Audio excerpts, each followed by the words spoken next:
तो हेलो दोस्तों, कैसे हैं आप लोग। एक बार फिर से हमारे टारगेट बड़ा यूट्यूब चैनल पे आपका स्वागत है। तो आज हम पढ़ने वाले हैं पंथ निरपेक्ष। पंथ निरपेक्ष क्या है? कुछ लोग उसको धर्मनिरपेक्ष बोलते हैं, परंतु इसको सही मायने में अगर शब्द का उच्चारण किया जाए, सही मायने में अगर बोला जाए तो इसको हम पंथ निरपेक्ष बोलते हैं। अब दोनों में अर्थ भी समझ लेते हैं। आज ही पंथ निरपेक्ष पहले समझते हैं, ऐसा राज्य जिसका कोई राजकीय धर्म ना हो। किसी भी जहाँ किसी भी राज्य का कोई भी राजकीय धर्म ना हो, उसे हम धर्मनिरपेक्ष बोलते हैं, यानी कि पंथ निरपेक्ष बोलते हैं, है ना। राज्य अपने नागरिकों के प्रति धर्म के आधार पर भेदभाव न करे, यानी कि इमरान डबल दिया समझाने के लिए, यानी कि पंथ के आधार पर भेदभाव न करे। ठीक है, सभी धार्मिक अनुयायी, यानी कि यहाँ पे पंथ समझिएगा आप, पंथ के अनुयायियों के को पंथ की स्वतंत्रता हो, ऐसे धार्मिक स्वतंत्रता चीज अलग है। ठीक है, आप धर्म का अर्थ समझिए। पहले पहले धर्म का अर्थ समझिए। धर्म धातु से बना है धर्म, और धर्म जो है संस्कृत का वर्ड है। धर्म किसका वर्ड है? संस्कृत का वर्ड है। धारयित इत धर्म, धारण करने योग्य जो है उसको हम धर्म बोलते हैं।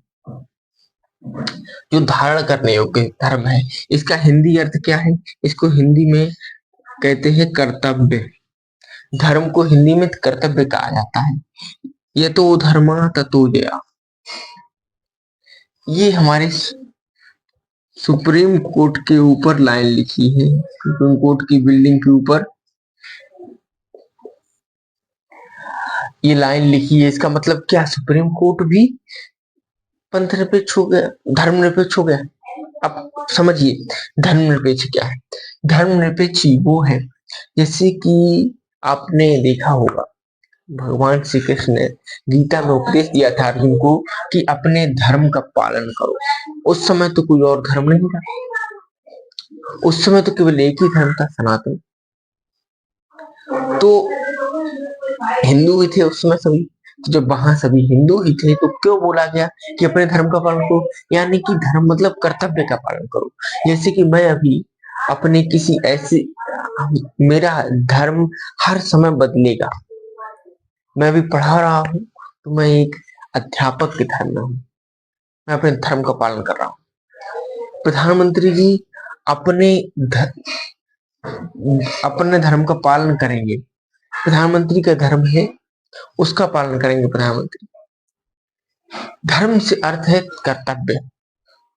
वही प्रधानमंत्री जी इस प्रधानमंत्री के पद पे नहीं रहेंगे तो वो उस धर्म का पालन नहीं करेंगे, कोई उनको कुछ नहीं कहेगा। ऐसा नहीं जब वो प्रधानमंत्री नहीं रहे तब भी वही कार्य करने को, ऐसा कुछ भी नहीं। जब तक उस पद पे है तब तक उस धर्म का पालन करना है। जब तक आप एक विद्यार्थी जीवन में हो तब तक आपको विद्यार्थी धर्म का पालन करना है। यानी कि अर्थ ही हुआ, ये धर्म का सीधा सीधा मतलब है, धर्म का सीधा सीधा मतलब है कर्तव्य। ठीक है, धर्म का सीधा सीधा मतलब क्या है? कर्तव्य। ऐसे समझिए, धर्म का मतलब कर्तव्य ही है। अब बात करते हैं जो लोग धर्म जिसको समझते हैं उसकी, उसको हम पंथ बोलते हैं। ईश्वर तक मिलाने, ईश्वर तक ले जाने वाला रास्ता। इसमें ईश्वर कंसेप्ट ही नहीं है, इसमें कंसेप्ट ही नहीं है ईश्वर का। पंथ ईश्वर तक ले जाने वाला रास्ता, पंथ निरपेक्ष, पंथ से तटस्थता, और राष्ट्र को या राज्य को घोर धार्मिक होना चाहिए।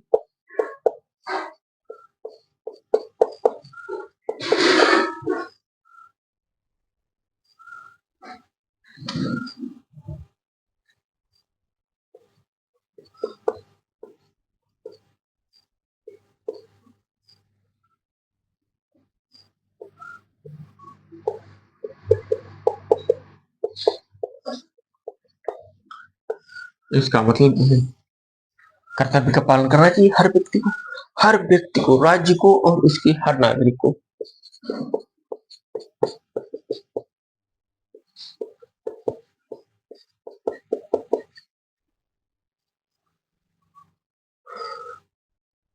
घोर धर्मवादी होना चाहिए, घोर धर्मवादी, यानी कि अपने कर्तव्य का पालन करने वाला होना चाहिए। धर्मनिरपेक्ष की बात है, पंथ से तटस्थता, आपका स्वयं का निर्णय है कि आप कैसे माने।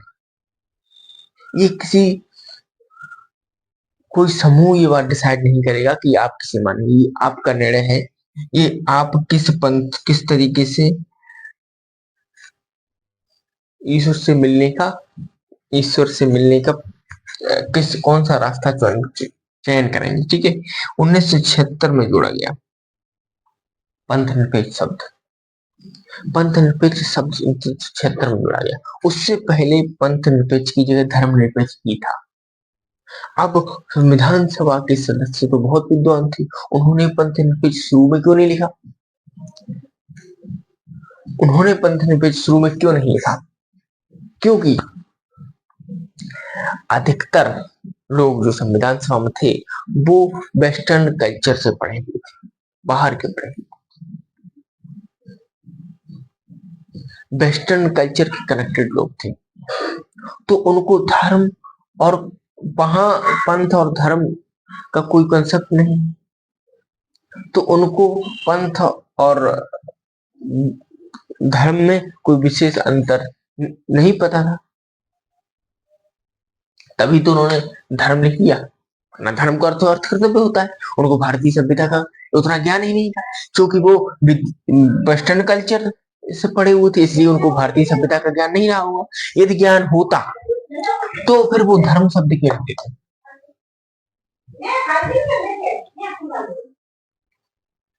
ठीक है, सामान्यतः भारत में सैद्धांतिक रूप से पंथ निरपेक्ष है, परंतु व्यवहारिक रूप से नहीं है। रिलीजन सरकार की नीतियों को प्रभावित करता है। रिलीजन जो है, जो धर्म पंथ है, वो सरकार की नीतियों को प्रभावित करता है। कैसे करता है? आपने देखा होगा चुनाव में जिस जाति के लोग ज्यादा है जिस क्षेत्र में, उसी जाति के व्यक्ति को टिकट मिलती है। हालांकि ये सही भी है, व्यवहारिक रूप से ये सही भी है, क्योंकि ऐसा होता भी है कि लोग उसी को वोट देते, अपनी जाति अपनी धर्म वाले को वोट देते, भले ही वो जूता मारे, वो जूता खा लेंगे, लेकिन वोट जाति वाले को ही मिले। धर्म, जाति, क्षेत्र आदि इन सब चीजें सरकार की नीतियों को प्रभावित करती हैं भारत में, क्योंकि ये व्यवहारिक रूप से, सैद्धांतिक रूप से पंथ निरपेक्ष है। तो सैद्धांतिक रूप तभी सार्थक है जब वो व्यवहारिक रूप में हो। समझ रहे ना? तो इसमें मुझे लगता है कोई इतना टफ चीज नहीं थी जो आपको समझ ना आई हो। अब बात करेंगे हम लोकतंत्र की, डेमोक्रेसी की। तो डेमोक्रेसी दो प्रकार से, डेमोक्रेसी में दो प्रकार है। कौन कौन से? अब डेमोक्रेसी की अगर बात करें तो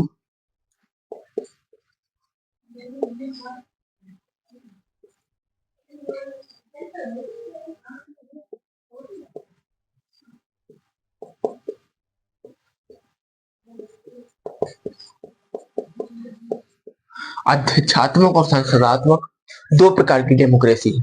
ठीक है, अध्यक्षात्मक डेमोक्रेसी में क्या होता है? वहां राष्ट्रपति का चयन सरकार करती, सॉरी पब्लिक करती, डायरेक्ट जनता वोट देगी। और संसदात्मक में संसद द्वारा नियुक्त होता है।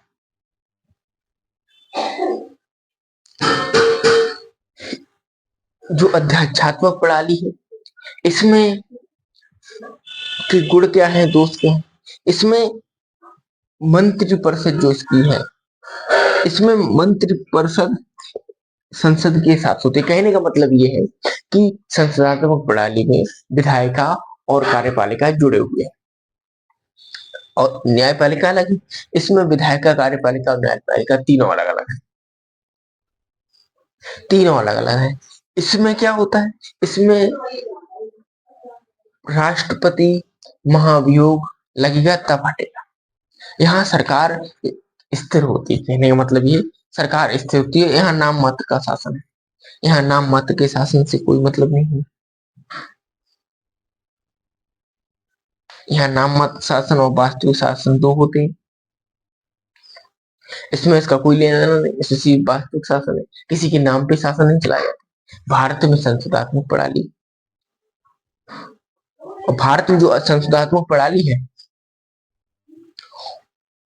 उसमें नाम मात्र का शासन, नाम से शासन चलाया जाता है। जैसे राज्य में मुख्यमंत्री राज्यपाल के नाम से शासन चलाता है, देश का प्रधानमंत्री राष्ट्रपति के नाम से शासन चलाता है। समझ रहे? यहाँ शासन का प्रमुख प्रधानमंत्री है और राज्य का प्रमुख राष्ट्रपति है। यहाँ शासन राज्यसभा का प्रमुख सिर्फ एक राष्ट्रीय अध्यक्ष यानी कि राष्ट्रपति ही होता है। और यहाँ सरकारें गिरती नहीं, यहाँ सरकारें गिरती नहीं। इसमें दो दलीय प्रणाली होती, यहाँ बहुदलीय प्रणाली। सरकार में अस्थिरता है, यहाँ सरकार में स्थिरता है। यहाँ सरकार में स्थिरता है, जहाँ अस्थिरता है। तो सारे टॉपिक्स मैं एक बार आपको नोट डाउन करा दूं, उसके बाद आप लिखिए। सरल है, बहुत बहुत सरल है। मैं एक बार नोट डाउन कर दूं, आप लिख लीजिए। मैं समझा ऐसे दे रहा हूँ, बाद में नोट डाउन कर दूंगा, आप उनको लिख लीजिएगा एक बार। तो भारत में क्या अध्यक्षात्मक प्रणाली कर दी जाए तो चल जाएगी, संसदात्मक क्यों? क्योंकि भारत एक धर्म जाति बहिर्वागता की, ये सरकार की नीतियों को प्रभावित करता है, धर्म जाति क्षेत्र आदि। तो बाई चांस कोई ऐसा कट्टर व्यक्ति बन गया, राष्ट्रीय अध्यक्ष बन गया, तो उसको हटाना संभव नहीं होगा, क्योंकि वो तो फिर से इलेक्शन चलता है तभी हटता है। मान लीजिए कि 4-5 वर्षों के लिए वो बन गया, अब 5 वर्षों में वो क्या करेगा, कितना तानाशाह हो जाएगा, पूरे शासन को खा जाएगा। तो इसलिए यहाँ और जहां जहां ये अध्यक्षात्मक प्रणाली है, वहां की व्यवस्था धर्म जाति क्षेत्र पर आधारित नहीं है। वहां की सरकारों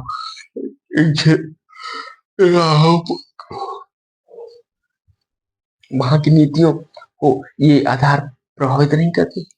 तो अध्यक्षात्मक प्रणाली चल रही है, परंतु संसदात्मक प्रणाली वही चल सकती।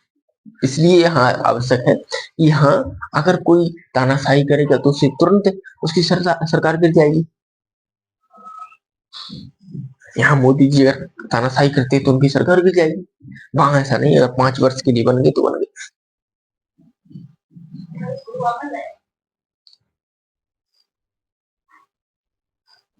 कार्यपालिका का शासन यहाँ कितना है? यहाँ कार्यपालिका का शासन निश्चित है, यहाँ निश्चित। योग्य मंत्री परिषद का यहाँ अभाव। यहाँ मंत्री वही बनेगा जो विधायक से होगा, यहाँ मंत्री विधायका से कोई लेना देना नहीं। यहाँ विधायका से जो नहीं होगा वही मंत्री बनेगा। मान लीजिए कि शिक्षा के मामले में बहुत योग्य व्यक्ति है तो शिक्षा मंत्री बना दिया। इस तरीके से व्यवस्था चलती डेमोक्रेसी में। तो इसको लिखबद्ध तरीके से सही से लिख देते हैं, उसको एक बार आप नोट डाउन कर लीजिए। बस इतना सा है समझने के लिए, बहुत ज्यादा है नहीं। मैं इसको नोट डाउन कर दूं, इसको मिटा दूं, आप इसको भी मिला लीजिए, लिख लीजिए। इसको मिटा देते हैं, इसके बाद बात करते हैं हम लोकतंत्र पे थोड़ा सही से, फिर बात करेंगे हम गणराज्य वगैरह। लेकिन पहले लोकतंत्र खत्म कर ले, उसके बाद गणराज्य वगैरह की बात करें। तो अब बात करते हैं लोकतंत्र की, डेमोक्रेसी की। तो डेमोक्रेसी क्या है? डेमोक्रेसी जनता का जनता के लिए जनता के द्वारा शासन है। जनता का जनता के द्वारा जनता के लिए शासन है। किसने कहा था? क्लियान ने कहा था, जो यूनानी विचारक था। और ये परिभाषा उसकी किसके द्वारा प्रसिद्ध हुई है? अब्राहम लिंकन के द्वारा प्रसिद्ध हुई है। परिभाषा जो है गेट्सबर्ग के भाषण में अब्राहम लिंकन ने दी थी। गेट्सबर्ग के भाषण में अब्राहम लिंकन ने इस परिभाषा को लोकप्रिय बनाया था। इनके नाम से लोकप्रिय है ये परिभाषा, लेकिन ये परिभाषा क्लियान ने दी है, जो यूनानी विचारक थे। जो यूनानी विचारक थे। जनता का शासन, इसका मतलब क्या है? जनता सर्वोच्च है और शासन करने वाले जनता का सम्मान करेंगे। जनता का शासन का मतलब ये हो गया जनता सर्वोच्च है, न कि जनता का प्रतिनिधि सर्वोच्च है। जनता का प्रतिनिधि जो शासन करेगा उससे जनता का सम्मान करना पड़ेगा, उसे भारतीय जनता का सम्मान करना पड़ेगा। भारतीय नहीं होगी, जनता के द्वारा शासन का संचालन जनता के द्वारा निर्वाचित प्रतिनिधि करेंगे। ऐसा नहीं कोई शासन करेगा, जो जनता के द्वारा निर्वाचित है वह प्रतिनिधि ही शासन करेगा। इसका मतलब जनता के द्वारा शासन हो गया। जनता के लिए जनता के लिए का मतलब ये हुआ कि कोई विशेष व्यक्ति जैसे वर्ग के लिए शासन नहीं चलाया जाएगा। शासन का संचालन जनहित में होगा। शासन किसी विशेष व्यक्ति विशेष या विशेष वर्ग विशेष के लिए नहीं हो सकता। लोकतंत्र के दो प्रकार हैं, जैसा कि हमने आपको बताया है कि पार्लियामेंट्री डेमोक्रेसी और प्रेसिडेंशियल डेमोक्रेसी, संसदीय लोकतंत्र और अध्यक्षात्मक लोकतंत्र। संसदीय लोकतंत्र क्या है? यह विधायिका कार्यपालिका आपस में जुड़ी होती है और न्यायपालिका इसकी अलग होती है। यहाँ तीनों अलग अलग हैं, सबके अपने अपने अलग अलग कार्य हैं, कोई किसी से कनेक्टेड नहीं। ठीक है, यहाँ नाम मात्र की कार्यपालिका और वास्तविक कार्यपालिका में अंतर होता है। अब नाम मात्र की कार्यपालिका मतलब जिसके नाम से शासन किया जाए, वास्तविक कार्यपालिका मतलब जो शासन करे। ठीक है, नाम मात्र की कार्यपालिका का मतलब ये भी हुआ कि राज्य का प्रमुख। वास्तविक कार्यपालिका का मतलब ये हो गया कि शासन का प्रमुख। नाम मात्र की कार्यपालिका था, वास्तविक कार्यपालिका में कोई अंतर नहीं। मतलब नाम मात्र की कार्यपालिका इस अध्यक्षात्मक प्रणाली में नहीं होती है। ठीक, बल्कि वास्तविक कार्यपालिका का निश्चित कार्यकाल नहीं होता। वास्तविक कार्यपालिका का कोई निश्चित कार्यकाल यहाँ नहीं होता। संसदीय लोकतंत्र में यहाँ निश्चित होता है। जैसे अमेरिका का राष्ट्रपति अगर कोई बन गया तो 4 साल तक राष्ट्रपति पद पे रहेगा, यानी कि उस कार्यपालिका यानी सरकार नहीं गिरेगी। भारत में जो ऐसा नहीं है कि 5 साल तक किसी की सरकार बने, ये जरूरी नहीं। यहाँ जरूरी है, यहाँ ये बात जरूरी है कि सरकार अगर बन गई तो 4 साल तक रहेगी, जो भी टाइम हो जिस भी देश में। भारत में 5 वर्ष है, अमेरिका में 4 वर्ष है। और सामूहिक उत्तरदायित्व तो होता है इसमें सामूहिक उत्तरदायित्व कि किसी व्यक्ति विशेष पर उत्तरदायित्व नहीं है। तो और इसमें एक और चीज है जो हम आगे बढ़ते हैं बता दे रहे हैं कि यहाँ तानाशाह की आशंका रहती है अध्यक्षात्मक प्रणाली में, और जो संसदात्मक प्रणाली में वहां अध्यक्ष वो तानाशाही का कोई वो नहीं रहता कि तानाशाही हो जाएगी। यहाँ अगर कोई तानाशाही करता है तो उसकी सरकार गिर जाएगी। यहाँ तानाशाही हो सकती है, तानाशाही की संख्या, वहां सरकार नहीं गिरती। राष्ट्रपति महाभियोग से हटाया जाता है, लेकिन महाभियोग आज तक अमेरिका में नहीं लगा किसी भी राष्ट्रपति पर। कोई कैसा व्यक्ति हो, महाभियोग लगना इतना आसान नहीं है। और यहाँ आपस में थोड़ा सा मन मिटाव रहता हो जाता है कई बार। विधायिका कोई कानून बना रही है, कार्यपालिका वो नहीं चाह रही है, तो वहां पे दिक्कत खड़ी हो सकती है। यहाँ ऐसा नहीं, यहाँ विधायिका और कार्यपालिका आपस में जुड़ी हुई है। यहाँ पर वही व्यक्ति संसदात्मक में वही व्यक्ति कार्यपालिका में हो सकता है, यानी कि जो व्यक्ति वही व्यक्ति मंत्री बन सकता है जो विधायिका से है। यहाँ विधायिका से कोई व्यक्ति मंत्री नहीं बनाया सकता। शिक्षा का सर्वोच्च शिक्षा के स्तर में सर्वोच्च व्यक्ति को शिक्षा मंत्री बना दिया। अर्थव्यवस्था की सर्वोच्च जानकारी रखने वाले व्यक्ति को वित्त मंत्री बना दिया। इस तरीके से अध्यक्षात्मक प्रणाली मिलता है, और अध्यक्षात्मक प्रणाली में मंत्रिपरिषद हमेशा राष्ट्रीय अध्यक्ष चुनता है, वो जिसे चाहेगा उसे बना देगा। यहाँ ऐसा नहीं, यहाँ राष्ट्रीय अध्यक्ष चाहेगा उसको मंत्री नहीं बना सकता, यहाँ बना सकता है। चलिए इनके गुण दोष और लिखा देते हैं बस, फिर नेक्स्ट टॉपिक की बात करते हैं। ये तो लगभग हो ही गया। तो अब बात करते हैं हम संसदीय लोकतंत्र के गुण और दोषों की, और अध्यक्षात्मक लोकतंत्र के गुण और दोषों की। जैसा कि हम पहले चर्चा कर चुके हैं इस बारे में, वही चीजें हैं कि इसमें उत्तरदायित्व और तानाशाही से रक्षा रहती है। इसमें उत्तरदायित्व तो तानाशाही से रक्षा रहती है, यानी कि कोई भी व्यक्ति ऐसा नहीं कर सकता, तानाशाह नहीं हो सकता। तानाशाही मतलब समझिए सिक्किम जॉब, कि जो मैं कहूंगा वही सबको मानना पड़ेगा, जो मैं कर रहा हूं वही सही। ऐसा भारतीय संसद मतलब ऐसा संसदीय लोकतंत्र में नहीं है, यानी कि भारतीय जो संविधान है वो संसदीय लोकतंत्र को मानता है।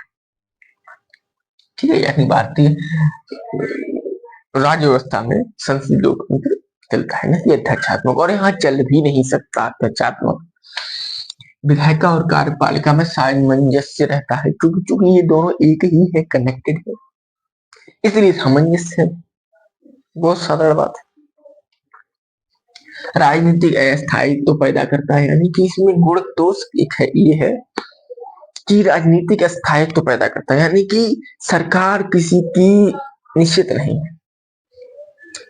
मान लीजिए आज प्रधानमंत्री मोदी जी, अब वो कोई ऐसा कार्य कर दे जो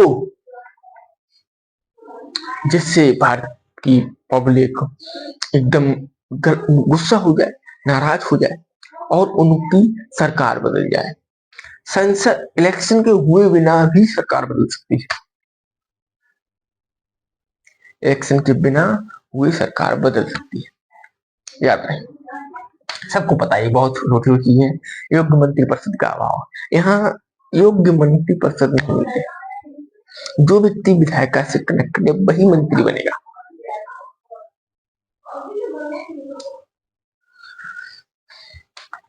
तो इस बात की कोई गारंटी नहीं कि वो इस क्षेत्र में योग्य ही होगा, जिस क्षेत्र के वो मंत्री, समझे। अध्यक्षात्मक लोकतंत्र में क्या है, इसमें राजनीतिक स्थायित्व तो सुनिश्चित है, इसमें राजनीतिक अस्थायित्व तो नहीं है। यानी कि 4 साल के लिए सरकार बनेगी, 4 साल से पहले सरकार हटेगी नहीं, वो 4 साल तक करेगी शासन। योग्य मंत्रिपरिषद का निर्माण, यहाँ उसी व्यक्ति को मंत्री बनाया जाता है, यहाँ विधायिका वाले को तो मंत्री बनाया नहीं जाएगा। तो जो सबसे योग्य होता है उस क्षेत्र का, जिस क्षेत्र का उसे मंत्रालय दिया जा रहा है, उस क्षेत्र का सबसे योग्य व्यक्ति को मंत्री बनाया जाएगा।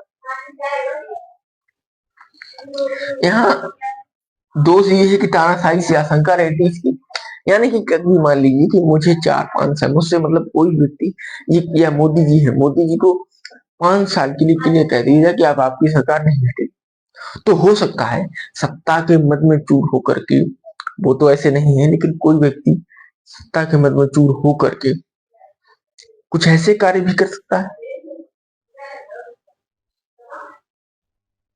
समझ रहे ना। और विधायिका और कार्यपालिका में तनाव, सामंजस्य का अभाव, यानी कि जब दोनों अलग अलग है, हो सकता है विधायिका कोई रूल का कानून बना रही हो और कार्यपालिका वो कानून नहीं चाहती हो। एक 2 बार अमेरिका में देखा भी गया, ऐसा विवाद होता है। तो ऐसा संसदीय लोक प्रणाली में नहीं होता है। ठीक है, इतना ही क्लियर हो गया आपके लिए। भारत में संसदीय लोकतंत्र है, ठीक है। और वही बात करें तो अमेरिका में कोई व्यक्ति सिर्फ 2 बार चुनाव लड़ सकता, मतलब राष्ट्रपति बन सकता है 2 बार।